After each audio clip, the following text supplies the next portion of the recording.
আরে তারা তো সব গায়ের মোড় পর্যন্ত এসে গেছে গো। এই তো তাদের সঙ্গে আমার ফোনে কথা হলো। বড় বড় দুখানা গাড়ি নিয়ে তারা এসছে গো, জানো। গাঁয়ের লোকজন তো এখন হক চুকিয়ে গেছে। আসলে এমন ধারা বিয়ে এর আগে গায়ে কোনো মেয়ের হয়নি না। বসুমতী চল, ওরা এলে তো ওদেরকে আপ্যায়ন করে ঘরে তুলতে হবে, চল। যাচ্ছি দিদি, যাচ্ছি। আর এই যে শোনো দিদি, তোমার এই গুণের দেওয়ারকে একবার বলে দাও দেখি, তার নাচন কত একটু থামাতে বলো। তাকে দেখে তো মনে হচ্ছে মেয়ের মেয়ে নয়, এই বুড়ো বয়সে নিজেরই মেয়ে লেগেছে তার। আনন্দের আর সীমা পরিসীমা নেই গা, বড়ই। শুনলে শুনলে বৌদি, তোমার বোনের কথা কেন একবার শুনলে? ঠাকুরপো, আজ আর রাগারাগি করো না, ওরা এক্ষুনি এসে বলবে। চল আমরা বাইরে যাই। হ্যাঁ চলো চলো চলো। এই যে ছুটি মা, তারা যা যা জিজ্ঞেস করবে সব ঠিকঠাক উত্তর দিও মা। হ্যাঁ,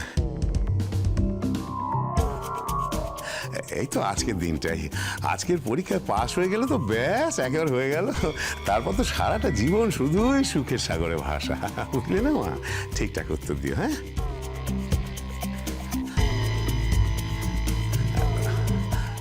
এই যে কাকুর মা, তোমার আর ওদের ধারে যাওয়ার কোনো দরকার নেই, বুঝলে। মানে ওই আড়াল আবডাল থেকেই যা যা দরকার সব জোগাড় যন্ত্র করে দিও। কেন ঠাকুরপো, আমার মেয়েকে তোমার এত ভয় কিসের? তুমি তো বলো আমার মেয়েকে নাকি দেখতে শেওড়া গাছের পেতনির মতো। তাহলে তুমি কোনো চিন্তা করো না কাকামণি, আমি কেন সেখানে যেতে যাব? আমার সেখানে কি দরকার? আমি ওদের ত্রিসীমানায়ও যাব না। আমি আড়াল থেকেই তোমার মেয়ের দেখাশোনার সব ঝক্কি সামনে দেব।